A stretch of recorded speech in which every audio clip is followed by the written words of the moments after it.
I set out for the campsite late in the afternoon, my car packed tightly with gear I had spent the week preparing. The forest I was aiming for was several hours from the nearest town, a stretch of dense pines and scrub that wasn't heavily mapped, where the roads ended in dirt and gravel and signs of civilization faded quickly.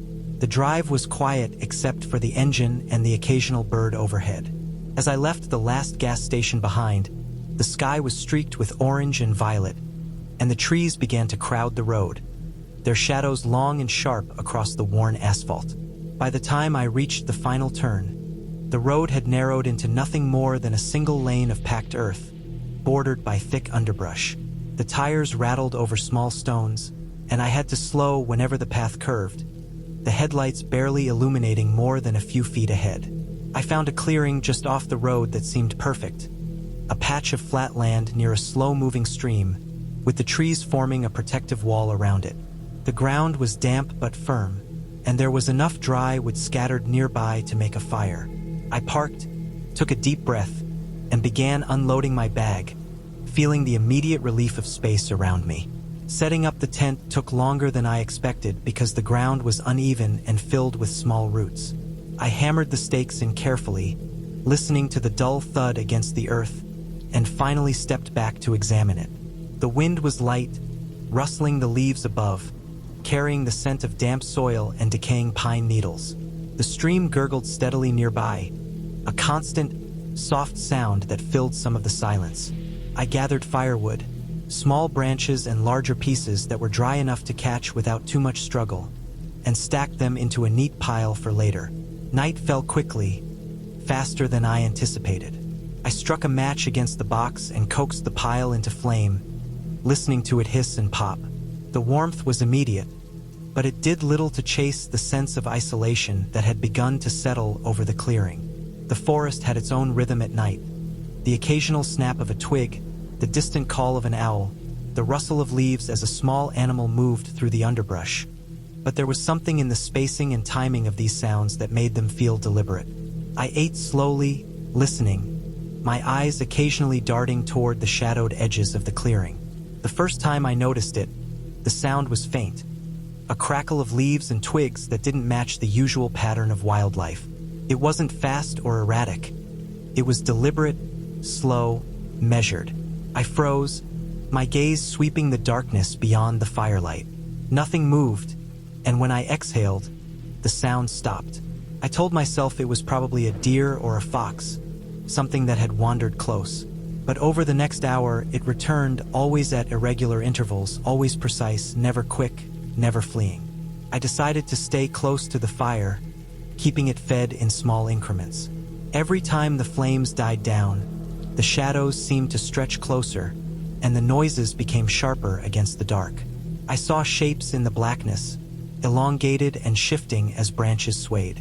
My imagination tried to fill in the rest, and I fought against it, reminding myself that there were no signs of people living here, no footprints beyond my own, nothing that suggested anyone should be moving in the dark. I tried to sleep in short bursts, curling up in my sleeping bag near the fire, but each snap of a branch or rustle of leaves jolted me awake.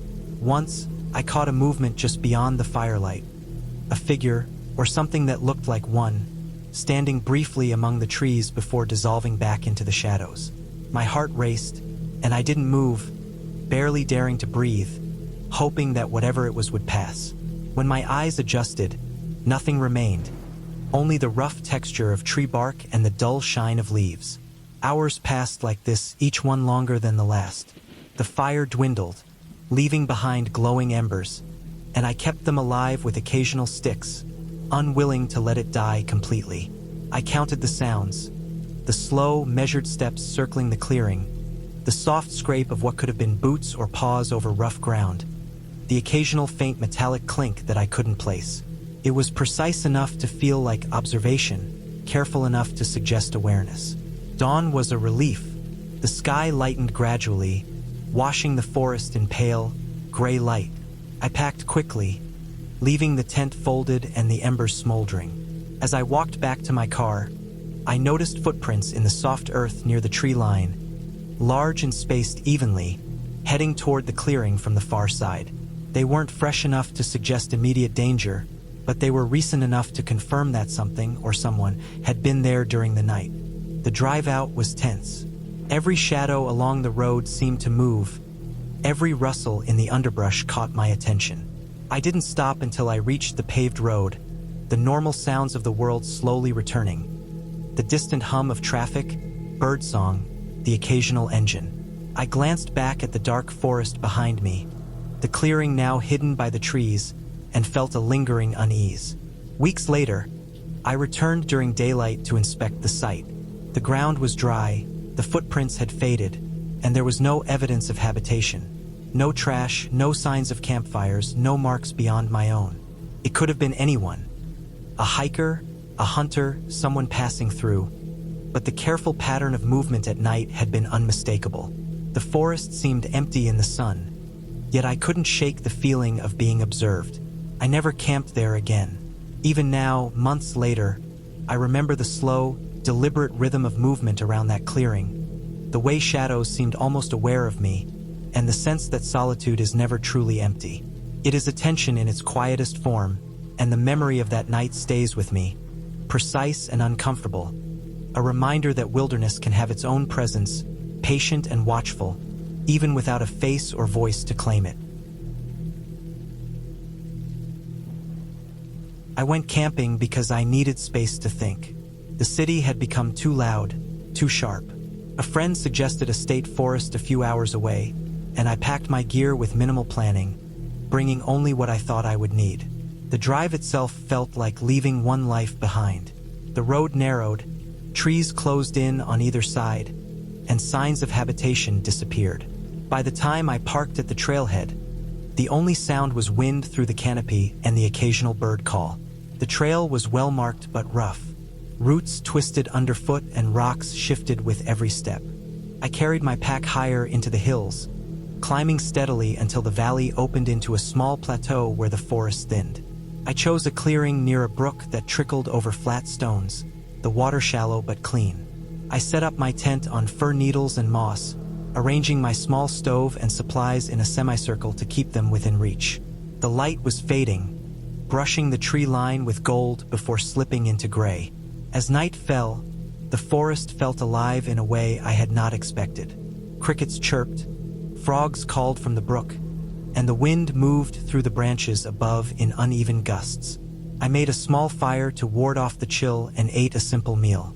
The smoke rose in spirals, and the flames cast shadows that bent over the ground like they were stretching toward the trees. I watched the movement of light across the clearing, noting every detail, the way the firelight caught on bark, the texture of moss on fallen logs, the glint of water running over stone. It was quiet, but in that quiet I began to notice small inconsistencies. There were sounds I could not place. Branches snapping far enough from me that no human could be there but close enough to feel deliberate. Rustling in leaves that seemed to follow a pattern, moving from one side of the clearing to the other, then stopping entirely. I told myself it was the wind shifting or animals passing, but the way it moved felt intentional. I scanned the tree line. Nothing appeared, yet the rustling continued in a measured rhythm, too steady for deer or raccoons. I tried to ignore it and focused on maintaining the fire. The temperature dropped faster than I anticipated. My jacket provided some warmth, but the cold pressed through the fibers, settling deep. I closed the tent flap early, lying on my sleeping bag with the small flashlight on my chest. I could still hear movement outside. First, it was distant. Branches, leaves, small critters. Then it moved closer. A steady, light crunch on dirt and fallen needles, like something walking on tiptoe, careful to avoid snapping larger twigs. The sounds circled the tent at irregular intervals, coming closer, retreating, then pausing. I did not move. My breath caught in shallow puffs. The only sounds I allowed myself to make were the slow inhale and exhale that kept my mind from panicking completely. Sleep came fitfully. Every gust of wind became a footstep, every shadow a shape. In the middle of the night, I woke to a sharp noise, a single snap of a branch much too close. I froze. The tent fabric shivered against my arm as the wind, or whatever was outside, moved past. The crunching resumed, careful, measured, passing from one side of the clearing to the other. I counted steps in my mind, but the rhythm changed unpredictably. It felt as though whoever or whatever was outside knew I was awake. I stayed in the tent until the first light. The dawn was gray and thin, filtering through mist that rose off the brook. I unzipped the flap and looked around. The clearing appeared undisturbed. No prints in the soft moss, no bent branches, nothing to confirm what had kept me awake. I convinced myself it had been a deer or an animal I could not see from the tent. I packed quietly, every sense alert. The forest seemed ordinary again in daylight, safe. But as I moved along the trail back toward my car, I noticed the subtle details I had missed before. Flattened moss along the edges of the clearing, twigs bent at angles they should not have been, and scratch marks in the bark of smaller trees, shallow but deliberate, like an animal testing the surface. I returned the next weekend, thinking it had been an anomaly. The trail was the same, the clearing familiar. I set up camp in a slightly different spot, closer to the brook, and spent the day checking fishing spots and gathering firewood. Night fell, and I repeated the same routines. This time, the sounds came earlier. The rustling started while the sun still lingered low. Shadows moved in ways inconsistent with trees or bushes. Every time I looked, nothing was there. The tent became a fragile barrier between me and the space outside that I could sense but not see. During the night, I saw movement at the edge of my vision. Shapes that slipped between the trees, quick and low, not leaping but sliding. I did not hear them on the ground, only a soft swish and occasional scrape. My mind tried to rationalize branches fallen, wind, but instinct told me otherwise. The pattern of movement, the deliberate spacing between noises, the pauses, all suggested an intelligence aware of my presence. I left before sunrise again, taking extra care to note the trail and the river. At my car, I realized the tent had not been disturbed at all. No footprints, no broken branches, nothing confirming the invisible visitor. It had been there, had circled and passed, and left no trace. The feeling lingered, like the forest itself had studied me, noting my routines, retreating just beyond sight. I did not return. Months later, I found out from park reports that campers often abandon sites in the same area without explanation. Animals were suggested: bears, coyotes, raccoons, but ranger logs described cases where no evidence was ever found. Empty tents, packed gear left behind, nothing disturbed, yet the hikers reported the sense of being watched. Steps around their campsite, sounds too precise for ordinary wildlife. What I experienced was not supernatural. It was something more subtle, something human understanding cannot easily quantify. The forest had patterns and pressure points shaped by wildlife, topography, and unseen forces. I had entered its rhythms unknowingly, moved through areas where instinct and caution matter more than sight. My fear came from awareness of what could not be confirmed, the realization that in that space, my presence mattered and could be monitored without leaving a trace. I left my gear at home after that, avoiding places where the land can be studied quietly without consent, and I have not camped alone in that forest since. I drove out to the campsite in the late afternoon, following a route I had printed weeks earlier. The road narrowed as I left the last small town behind, turning from asphalt to gravel and finally to dirt that shook the car with every bump. The forest closed in on both sides, the trees tall and dense, casting long shadows even though the sun was still high. The smell of damp earth and pine sap filled the air whenever I rolled down a window, and the quiet between the sounds of the tires and the engine felt heavier than usual.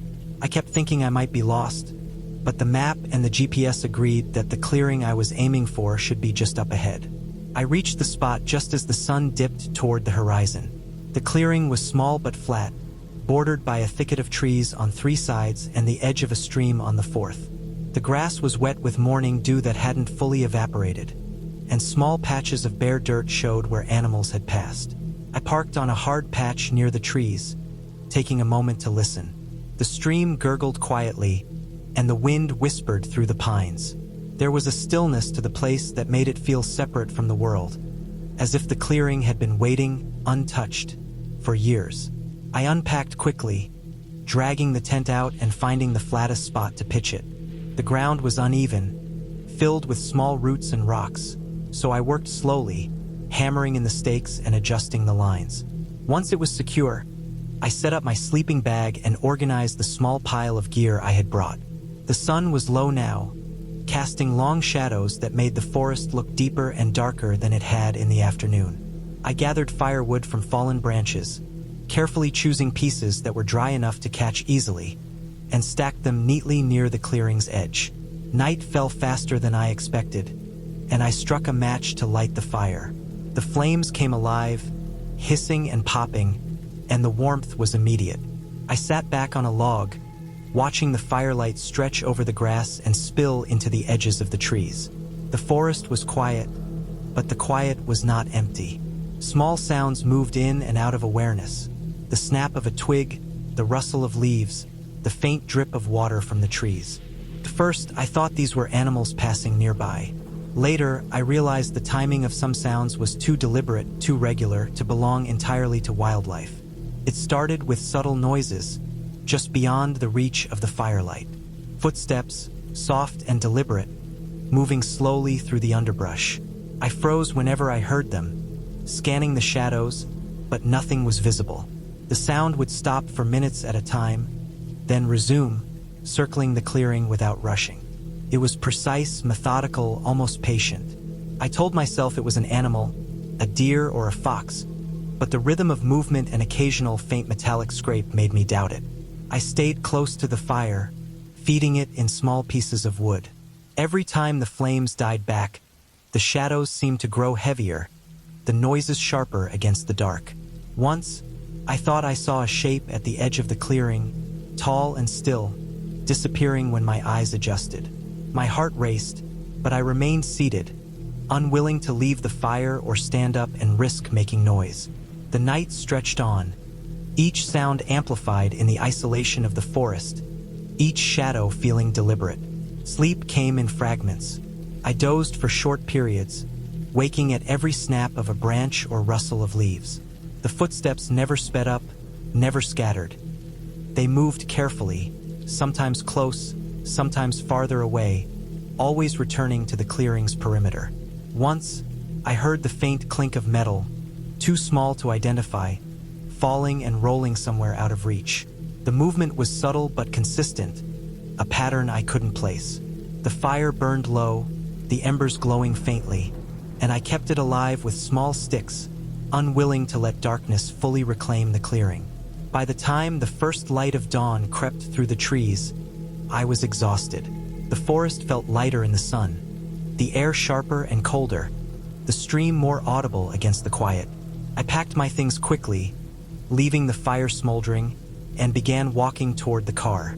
My eyes scanned the ground and the shadows for tracks, for signs of anything that had passed the night there.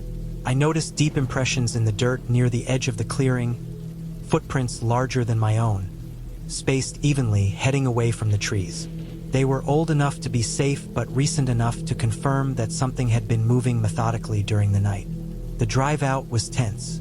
Every movement at the roadside, every wind-shaken branch, felt intentional. I didn't stop until I reached the paved road, and even then, I glanced in the rearview mirror at the forest I had left behind. The clearing was gone to my sight, hidden by the density of the trees, but the memory of its nighttime rhythm stayed with me. Weeks later, I returned during daylight to examine the site. The ground was dry now, the footprints had faded, and there was no evidence of people camping. No discarded food, no signs of fire, no disturbance beyond my own passage. Could have been a hiker, a hunter, someone passing through. The forest appeared empty, ordinary. Yet I remembered the precise, deliberate movement at night, the careful attention that had been focused on the clearing while I slept. I never returned to that site again. The experience stayed with me, the realization that solitude in the wilderness is not always empty, that there can be a presence defined not by voice or face, but by careful, deliberate observation. The memory of that night, the slow, methodical movements circling the fire, the metallic clink of something small being dropped or kicked along the ground, remained in my mind. The forest, I learned, can have awareness in its own quiet way, and that awareness lingers long after the last footprints fade. I drove out of the city in the late afternoon, following a map that barely made sense, toward a stretch of forest my friend had mentioned. He said it was quiet, hardly ever visited, with a river running through it that looked like it belonged in a postcard. I didn't know the area well, and my only company was a bag full of camping gear and the soft hum of the engine. The further I went, the thinner the road became, twisting between fields and patches of trees, until asphalt gave way to dirt that had been worn smooth by tires and rain. Small rocks bounced under the tires, and the smell of damp earth seeped into the car whenever I cracked a window. There was a quiet to this place that made it feel separate from the world, a kind of heavy isolation that pressed against the windows and filled the cab with the sense of being watched even when nothing was there. I found a clearing just before sunset, tucked between a line of pines and the edge of the river. The ground was uneven, the grass long and wet with morning dew that hadn't yet dried, but it seemed safe enough for a tent. I parked and began unloading, setting the poles and stakes carefully while the wind rustled the trees above. I collected firewood from fallen branches, noting the smell of sap and rotting bark, and arranged it in a pile that I could light when darkness came. The river's sound was soft but steady, a dull rushing that sometimes rose and fell like it was breathing. By the time I was ready to light the fire, the sun was gone, leaving the sky a pale wash above the dark silhouettes of the forest. I struck a match against the box and coaxed the wood into flame, listening to it crackle and hiss. The warmth spread across my face as I sank onto a log nearby, the night air sharp against my skin. The stars were faint behind a thin haze, and I noticed that the sound of the river was the only thing breaking the silence. The usual background noises of the city, sirens, engines, voices, were absent, replaced by the occasional snap of a twig or the rustle of leaves. It didn't take long before I realized I wasn't completely alone. I heard a crunching noise through the trees on the far side of the clearing, subtle at first, like someone stepping over dead leaves. I froze and listened, but the sounds stopped as suddenly as they began. I told myself it was probably an animal, a deer or maybe a raccoon, though the deliberate pacing didn't match anything I had seen in the past. The forest had a way of twisting ordinary noises into something sharper, something that made my nerves raw. I checked the perimeter of my clearing, shining a flashlight into the shadows, but nothing moved. The branches swayed gently, the underbrush shifted, but no shapes emerged. Hours passed slowly. I ate cold beans and crackers from my bag and tried to read from a small book I had brought, but my attention kept being drawn to the edges of the clearing. Every shadow looked heavier than it should, every sound too precise. I kept the fire alive, feeding it in small increments, because when it died, I felt the dark pressing closer, as if the blackness itself was tangible. Around midnight, I heard it again, crunching footsteps that weren't like the ones I had heard before. They moved with a quiet, careful rhythm, circling the clearing, pausing, then moving again. They didn't rush, but they weren't random either. I decided to leave the tent open just enough to see out. I had a knife in my pocket, more for reassurance than for actual protection, and my phone was on the ground near my sleeping bag. The noises came and went, sometimes close, sometimes farther away. I could hear branches snapping, leaves shuffling, and once, the faint metallic clink of something small being dropped or kicked along the ground. I sat perfectly still, listening to the world that had become alive in a way I hadn't noticed during daylight. Sleep came in fits. I woke once to a shadow moving near the fire, a tall, indistinct figure that seemed to hesitate at the edge of the light. My heart slammed against my chest, and I didn't move for what felt like hours. When my eyes adjusted, there was nothing there. The fire had burned lower, embers glowing faintly, and the trees were motionless. I convinced myself it was imagination, the kind that preys on isolation, but the rhythm of movement around the clearing continued, precise and unsettling. I didn't make a plan. I didn't want to run blindly into the woods, and I wasn't sure what I would do if someone was out there. Instead, I stayed near the fire, feeding it bit by bit, watching, listening. The night dragged on. My food was gone, my water supply low, and the sense of being observed never left me. By dawn, the wind shifted slightly, carrying the smell of wet soil and something iron-like that made my stomach twist. I saw tracks near the edge of the clearing, deep indentations in the damp earth, too large to be any animal I knew. They were not fresh, but they were recent enough that they hadn't yet dried in the cold morning air. I packed quickly, leaving the fire smoldering, my belongings bundled and heavy. The dirt road was quiet as I drove out, the forest still looming on either side. I glanced in the rearview mirror at the clearing I had left behind, trying to convince myself of a logical explanation, and noticed small disturbances along the tree line, dark shapes moving slowly, deliberately, as if shadowing my exit. I didn't stop. When I reached pavement, the world seemed to exhale around me. Birds began to sing, distant engines sounded normal again, and the sky brightened in a way that made everything feel less heavy. The experience didn't fade completely. I knew what I saw was possible to explain: hunters, drifters, people living off the land, but the precision of the footsteps, the way the shapes moved, left a residue of unease that clung to me. Weeks later, I went back with another friend to inspect the clearing, thinking that maybe it had been nothing. There were no signs of habitation, no evidence of people sleeping there, nothing disturbed except the soil, which was hard and dry now. It could have been an animal, a deer herd, or a wandering stranger. I still don't know. What I do know is that I will never camp alone in that forest again. Even in daylight, the shadows feel too precise, the rustling of leaves too deliberate, and I remember the long, steady rhythm of something circling the clearing all night, waiting, watching, and making me understand that solitude can have a presence of its own. One that is careful, patient, and perfectly aware. The lesson stayed with me. Isolation is not just emptiness. It is the attention of the unseen, the movements that make the mind second-guess itself, and the way a place can feel alive even when no one is supposed to be there. I never needed a story or a face to explain it. The forest told me everything in its quiet, methodical way.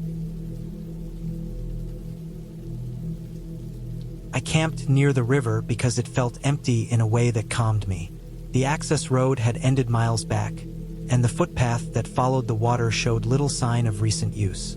The river ran wide and slow there, braided around gravel bars polished smooth by years of spring floods. Cottonwoods leaned over the banks, their leaves already turning, clicking softly in the evening breeze. I chose a spot on a low rise above the floodline, close enough to hear the water but far enough to avoid damp ground. No other tents, no fire rings nearby, just my gear, the river, and the sound of moving water. I arrived late, later than planned, with the light already thinning. I set my tent without much care, more focused on eating than arranging things perfectly. The day had been long and warm, and by the time my stove was going, the cold was starting to creep up from the ground. I cooked fast, scraping the last of the food from the pot with my spoon. I knew better than to leave it dirty, but I told myself I would deal with it in the morning. The river was right there. I was tired. I set the pot off to the side on a flat stone and crawled into my tent. The night settled quickly. The river carried most of the sound, a steady wash broken by the clack of stones shifting under the current.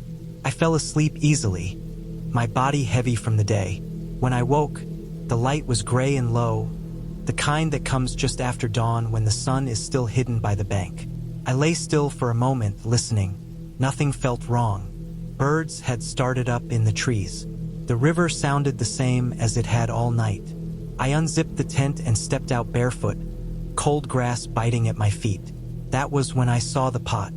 It sat upside down on a flat rock near the river, not the stone where I had left it. It was clean, not just rinsed, but dry, with no streaks or residue inside. The metal had that dull, handled shine it gets after being wiped down. The rock beneath it was darker at the edges, with a clear water line showing where it had been submerged. The pot had been placed carefully, centered so it would not tip.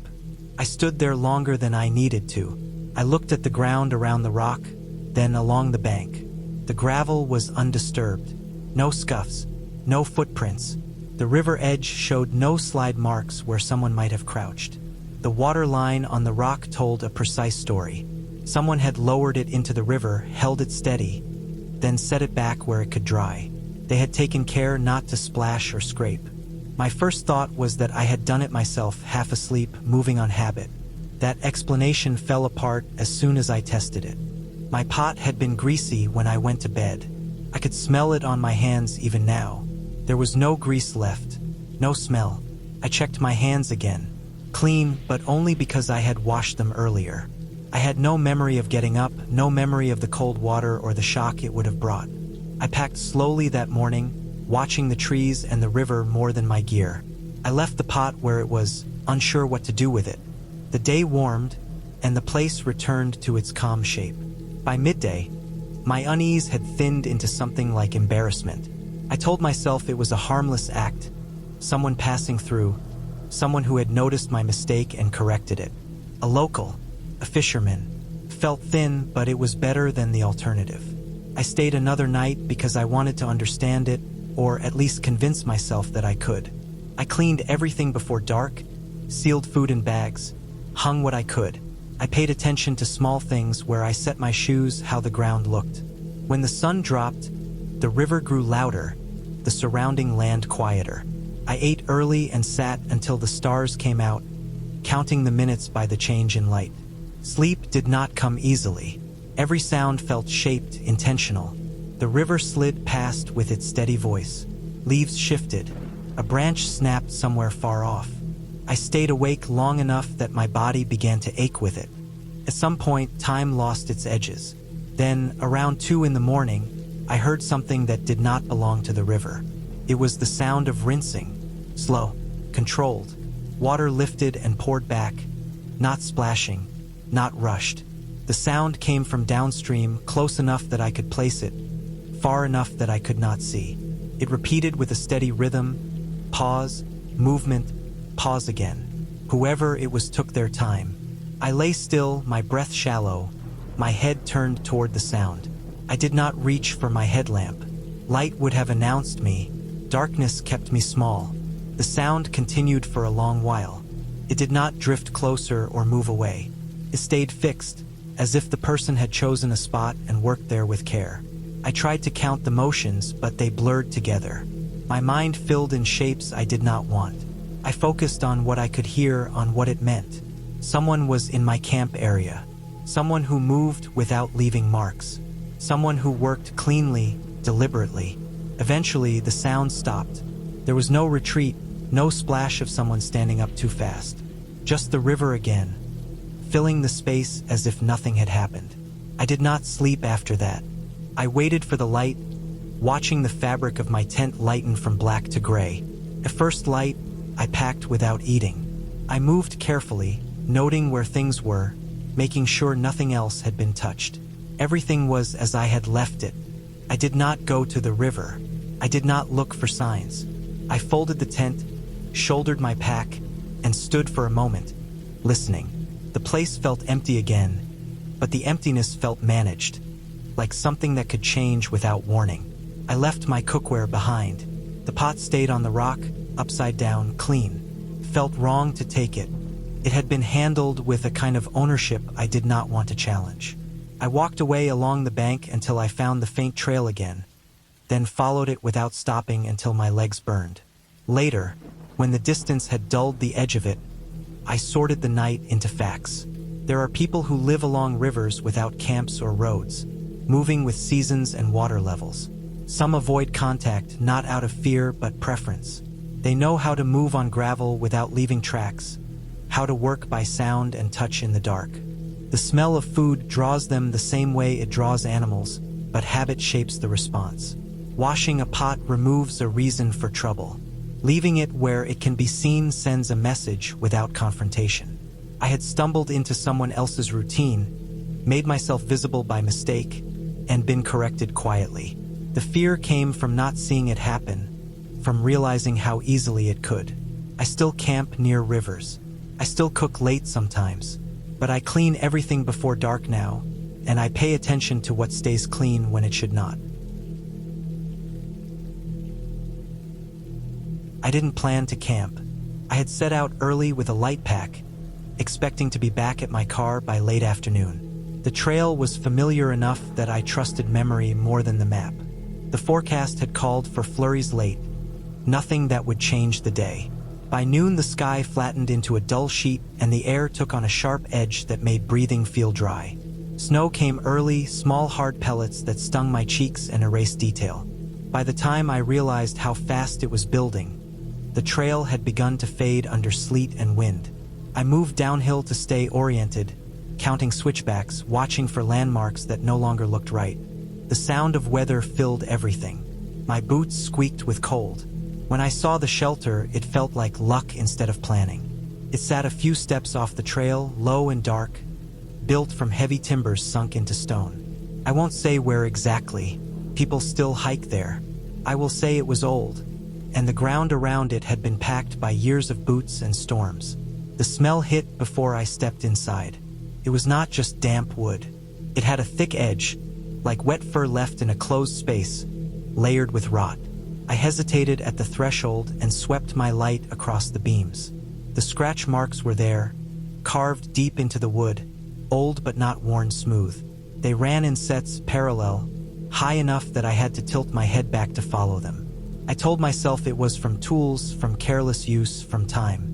The temperature dropped fast enough that thinking about options felt like wasting heat. The trail outside vanished under sleet as if it had never been there. I stepped inside and pulled the door closed against the wind. The shelter floor was planks over earth, raised enough to keep snow out but not sealed. I spread my pad and sat still for a while, listening. The storm rattled the roof and pushed at the walls. The smell settled into my clothes. I ate without appetite and drank water that tasted of metal. Every now and then, something creaked beneath the floor, a sound I assigned to frost and wood. I checked the beams again with my light and traced the scratches with my eyes, trying not to imagine the force needed to make them. When the light went out, the dark pressed close. Cold found its way through seams and corners. I lay still to conserve heat, counting breaths, letting time stretch. That was when I heard it clearly, breathing, slow, steady, directly under where I lay. It was not the rush of wind or the pop of ice. It had a rhythm that held. Inhale, pause, exhale. Each cycle took its time. I pressed my ear to the floor and felt vibration more than sound, a presence that filled the space beneath the planks. My body locked into stillness. I did not move my hands. I did not shift my weight. The breathing continued without change. Hours passed measured by the ache in my hips and the burn in my lungs. Sometimes the breath grew deeper, sometimes shallow, but it never stopped. The smell thickened, warmed by whatever mass lay below. I thought about the scratch marks and the height they reached. I thought about the cold outside and the way animals seek shelter when weather turns fast. I told myself that if it was an animal, it would leave. If it was a person, there would be other sounds. Neither happened. At one point, the breathing moved closer to the boards, and the planks creaked under a slow shift of weight. The sound came directly under my chest. I focused on keeping my breath quiet, shallow, controlled. My mind ran through options and rejected them. There was no safe way out into sleet and darkness. There was no way to scare something without inviting a response. The best choice was to become part of the shelter, to let the night pass without announcing myself. The hours blurred. My legs went numb, then burned, then went numb again. I counted knots in the wood by touch.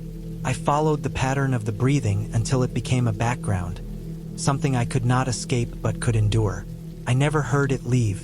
There was no retreat, no sudden silence. Dawn came as a change in quality, the dark thinning at the edges. The storm eased into a fine, steady fall. When light finally filled the shelter, I waited longer than felt reasonable. The breathing had slowed but still held. I did not look under the floor. I gathered my things with care, moving as little as possible. At the door, I paused and listened. The breathing continued, patient, unconcerned. Outside, the world had reset into white and gray. Frost coated the ground around the shelter, delicate and sharp. That was when I saw the impressions.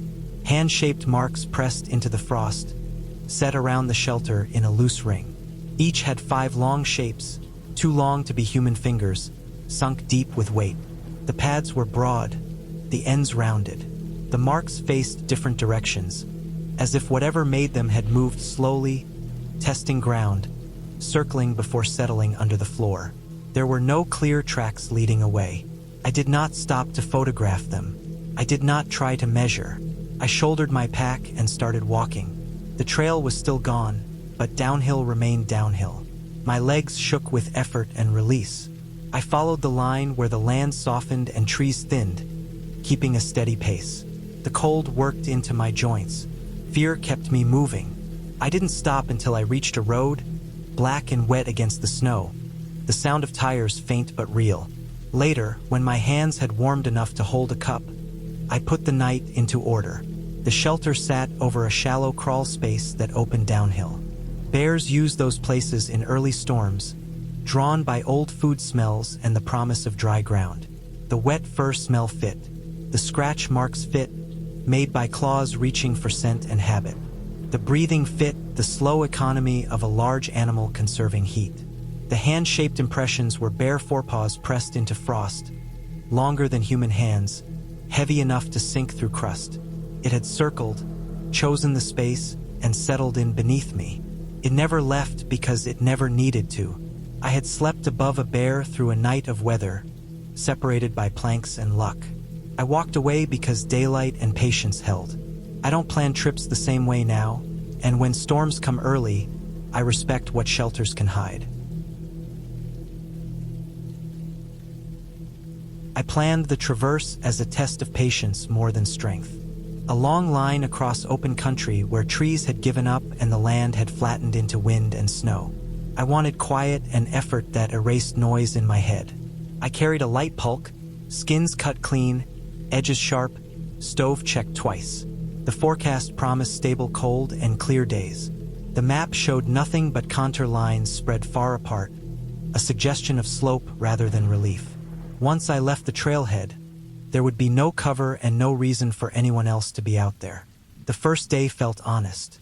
The snow was deep but supportive, a fine crust that held my weight if I stayed centered. The horizon ran unbroken in every direction. The sky pressed down with a pale blue that made distances lie. Sound traveled far and thin. My breath and the whisper of skins were the only things that belonged to me. I kept a steady pace and watched the compass, trusting it more than my eyes. When I stopped to drink, the silence filled my ears until they rang. I noticed the tracks late in the afternoon when I turned to check my line. My skis had cut 2 clean grooves, narrow and precise. Inside them were depressions that did not match my boots. They were wider and deeper, pressing the snow down harder than my steps had. Each one landed where my foot had landed, stride for stride, heel to toe, offset just enough to tell me it was not me. I knelt and brushed at one with a glove. The snow inside was compacted, glazed by weight. I told myself the wind had drifted snow into my tracks and hardened it. I stood and moved on, choosing not to look back again. That night I built a low wall with my shovel, just enough to cut the wind. The bivvy went down on a pad stamped flat. The stove hissed and settled. I ate and checked my hands for cracks. Before I zipped in, I looked back along my approach. The line of tracks ran straight to the edge of my little island of order. Beyond that, the light faded and the world became smooth again. I slept in blocks, waking to the sound of my own breathing. The second day started with a thin veil of cloud that turned the snow dull. Travel slowed. Every step asked for attention. By midday my legs found a rhythm again, and the land began to feel manageable. When I stopped to skin across a shallow rise, I saw the tracks again. They were fresher than before, sharp-edged, the snow inside crushed to a darker shade. They matched my line so closely that I could not have passed them without seeing. I turned in a slow circle. There was no other mark on the surface, no approach from the side, no exit, just my line and the heavier echo inside it. I forced myself to test explanations. Another traveler using my track to save effort. Someone behind me, out of sight because the land was empty and distance lied. A rescuer on skis practicing track discipline. Each answer asked for a person I would have seen or heard by now. The sound of skis carries. The shape of a body breaks the horizon. I picked up the pace, not to flee but to compress time. If someone was back there, I wanted daylight to finish the argument. Late in the afternoon, fatigue sharpened my thoughts in ways I did not like. I misjudged a drift and fell, snow spilling into my collar. When I stood, I saw the tracks again. Mine showed the stumble, a splayed mess. Inside them, the heavier prints had adjusted, stepping wide where I had, steady and balanced. That detail broke my calm. It meant attention. It meant someone was watching my feet, not just following a line. I set camp early on a slight bench with a view in 3 directions. The wall went up higher. I stamped the pad longer than needed. I took care with small things, counting motions, keeping my hands busy. Before dark, I walked a slow circle around the site. The tracks led straight in and stopped at the edge of the packed snow. There were no prints beyond. They did not curve away.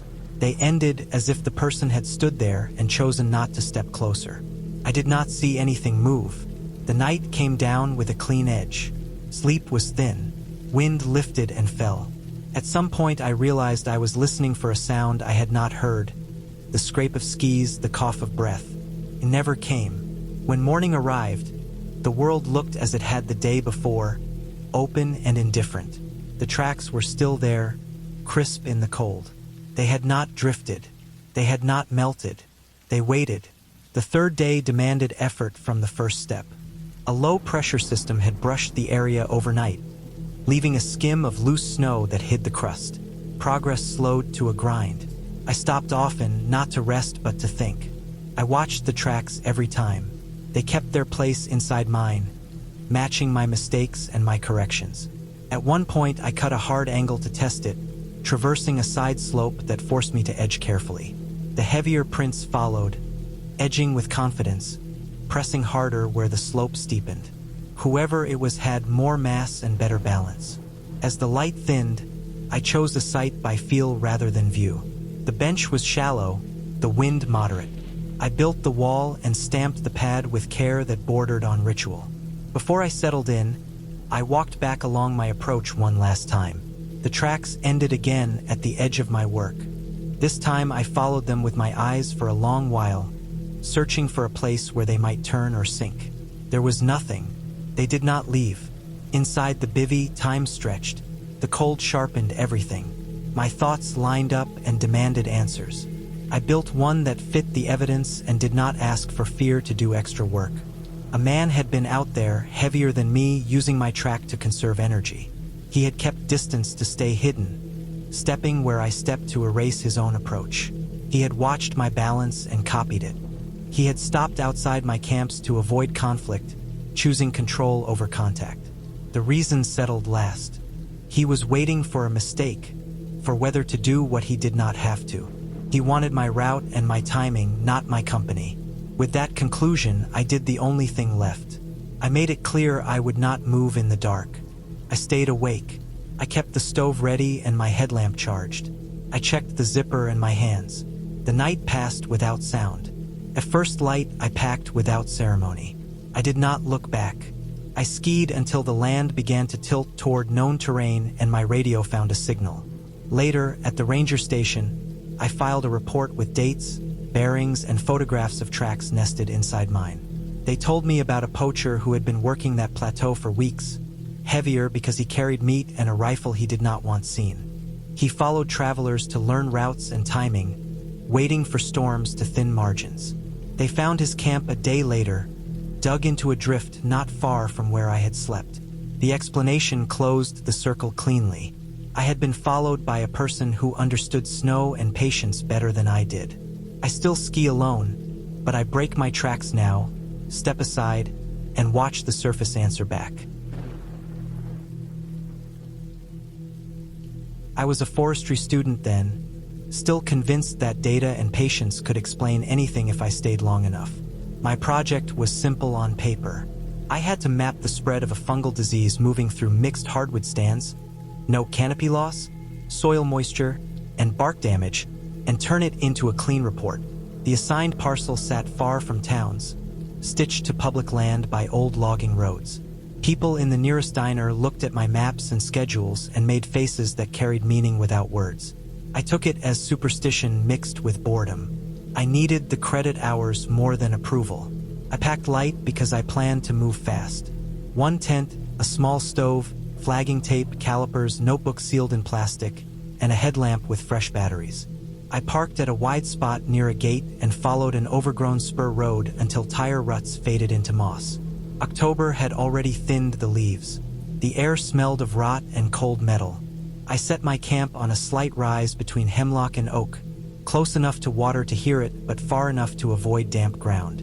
I made a small fire because nights dropped hard after sunset, and I needed to dry my socks.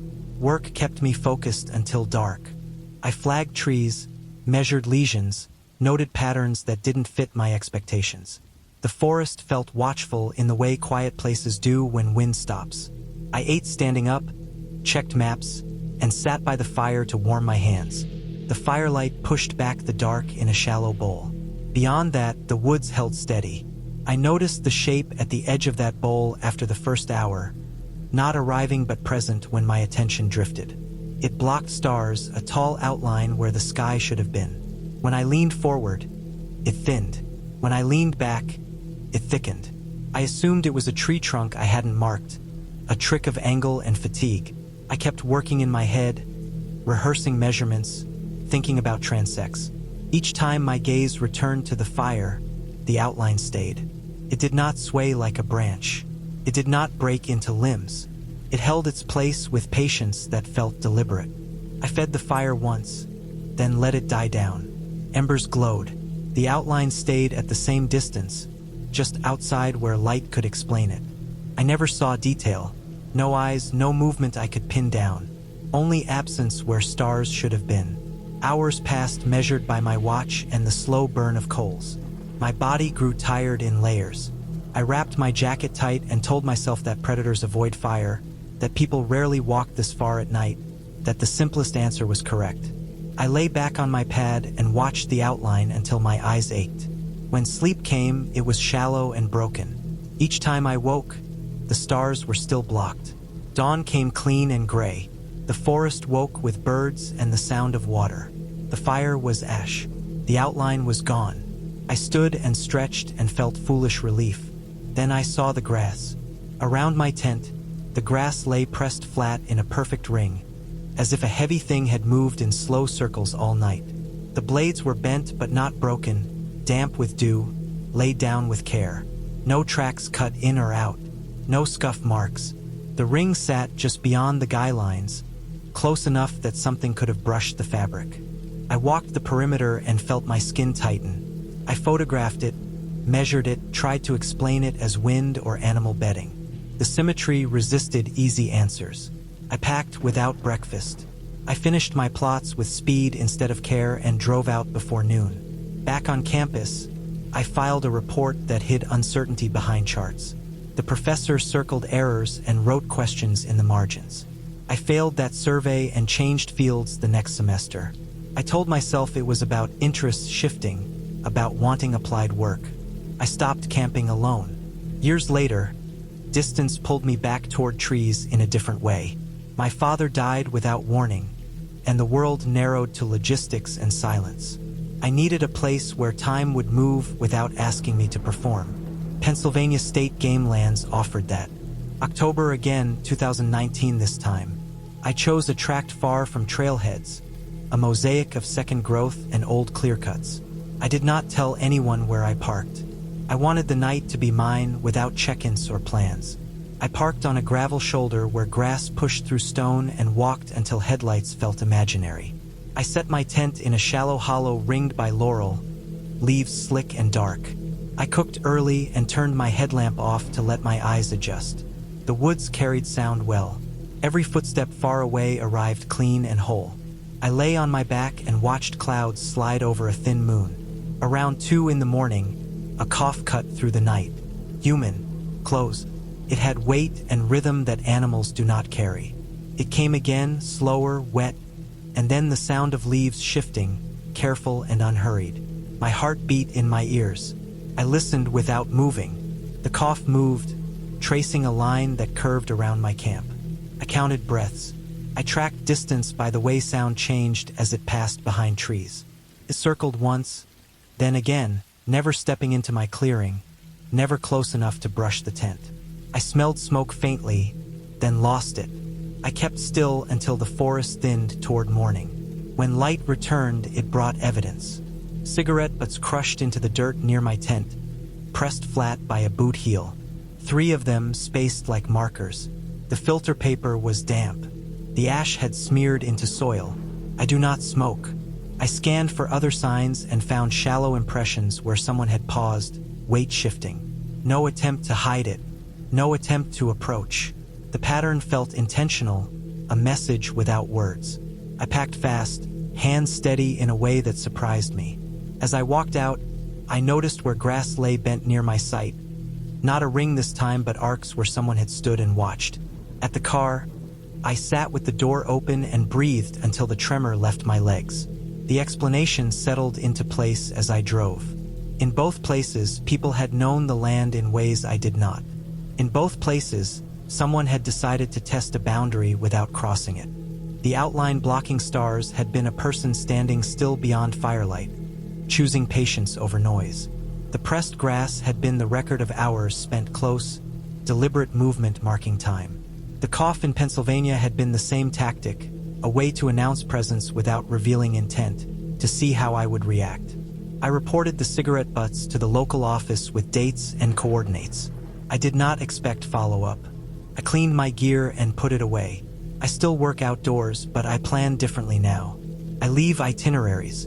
I camp where others pass through. I learned that the most dangerous nights are not loud or dramatic. They are quiet, controlled, and human, and they end because someone chooses to let them end. I camped alone because the work needed quiet and time. I was photographing abandoned mining sites scattered across a desert basin that most people only saw from a highway. Winter was the only safe season. Summer heat made the climbs dangerous and the metal too hot to touch. Winter nights dropped low, but the air stayed still, and the light had a clean edge that showed rust, fractures, and tool marks the way I wanted. I had permits for the public land sections and maps for the rest. I stayed away from places that locals still used. I believed distance was protection. I parked at a wide turnout before dusk and drove another hour on an unmarked track that cut across hardpan. The road faded into a dry wash and I stopped there, 5 miles from the nearest marked route. The wash had old tire ruts pressed into gravel like fossils. I pitched my tent on a bench above it where flash floods could not reach. The ground was coarse and pale, a mix of pea gravel and clay that broke under a boot, then locked again. I set my tripod next to the tent door so I could grab it before dawn. The camera stayed packed because night shots were not the goal. I ate cold food, drank little water, and kept the light use low. The desert feels open until night, when it feels watched. I knew that feeling came from scale and silence, but knowing that did not stop it. Dark came clean and fast. The wind died and the stars filled in. The only sound was my breath and the thin rustle of nylon when I moved. I went to sleep early because mornings mattered more than nights. I woke once to adjust the bag and again when my nose burned from the cold. Around 3 a.m., I was awake without a clear reason. The quiet felt different, like a held note. Then I heard it. Footsteps on gravel. Not a rush, not a scatter. Careful steps, spaced and deliberate, close enough to tell stone from clay. The sound traced a slow circle around my tent. No animal breathing, no sniffing, no wind moving brush. Just the crunch and slide of weight placed and lifted with intent. I lay still and counted the seconds between steps. The circle tightened and widened in a pattern that suggested someone checking the ground.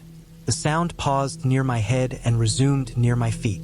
I felt the pressure of attention without seeing anything. My mind ran through options and rejected them. Coyotes moved light and fast and did not circle like that. Deer kicked and scraped. A stray cow would huff and bump. This was measured. I did not reach for a light. I did not speak. I kept my hands on the bag zipper and forced my breathing shallow. The footsteps continued for several minutes, then stopped. The silence that followed felt louder than the sound had. I waited until the cold made my jaw ache. I did not sleep again. Morning came thin and blue. The sun lifted the temperature just enough to make my fingers work. I unzipped the tent and stepped out ready to see tracks. There were none. The gravel around the tent was untouched. No scuffs, no pressed stones. The wash below looked the same as the night before. I walked the circle where the Saond had been and found nothing that broke the crust. I told myself the Saond had traveled from farther away and fooled me. Then I saw the tripod. I had left it upright near the tent door, legs closed, head locked. It was 10 feet away, laid carefully on its side, parallel to the wash. The legs were folded as I had left them. The head had not been loosened. It was placed, not dropped. I stood there longer than I should have, staring at the exactness of it. Wind could tip a tripod but not move it that far and set it down clean. Animals knocked things over, chewed straps, left signs. This was different. I packed without hurry but without pause. I checked the camera for damage. None. I scanned the ridges with binoculars. The light showed nothing moving. I loaded the car and drove back to the turnout. The unease did not fade with distance. It sharpened. On the drive home, I replayed the sound and the placement and tried to force a simple answer. I failed. I returned 2 weeks later with more caution and a plan. I parked farther out and hiked in from a different direction. I chose a site with better sight lines and set up before sunset. I placed small strips of survey tape low on brush around the tent, not to catch a person but to show disturbance. I raked a patch of gravel smooth near the tent door. I left the tripod locked in the trunk. The night passed without sound. In the morning, the tape hung still. The raked gravel was clean. The relief felt false, like a borrowed thing. The work took me to another cluster of sites over the next month. At one, I found fresh drill dust near an old adit that should have been sealed. At another, tire tracks crossed a closed spur road and vanished into a wash. They were wide and deep, made by something heavy. None of this was illegal by itself. Prospectors and surveyors moved through these lands every winter. So did people with reasons not to be seen. I told myself I had crossed paths and scared someone by being where they did not expect to camp. The answer came in a way that felt almost casual. I stopped at a county office to check a boundary map and noticed a notice taped to the counter. It listed a contact for reporting theft of copper wire and equipment from old sites. The clerk mentioned, without interest, that crews had been hitting remote areas at night, stripping anything they could haul. They used spotters to watch roads and washes. They avoided lights and left no trash. They moved quiet and slow. When I described where I had been, the clerk nodded once and said that wash was a known approach because the gravel held sound in a way that made it hard to judge distance. The crust reset after cold nights. Tracks did not hold unless it rained. I drove back past the turnout and stopped short of the wash. I walked the area in daylight and saw what I had missed. Low on a bank, stones had been turned edge up in a line that broke the natural scatter. A marker, subtle and temporary. On a nearby ridge, a shallow scrape where someone had lain prone, the gravel compressed just enough to show if you knew to look. From there, my old camp spot was visible. A tent was a signal flare in an empty basin. The tripod made sense then. It had been moved to see how I would react, to learn whether I would turn on a light or grab a weapon or pack up and leave. It had been placed where it would be obvious in the morning without causing damage. Test, not a threat. The footsteps had circled to count, to measure, to listen to my breathing and decide if I was alone. The absence of tracks was not magic. It was cold gravel and practice steps and a surface that healed overnight. I stopped camping alone after that. I still photograph abandoned places, but I go in pairs and we leave before dark. When I think about that night, it is not the sound that stays with me. It is the care.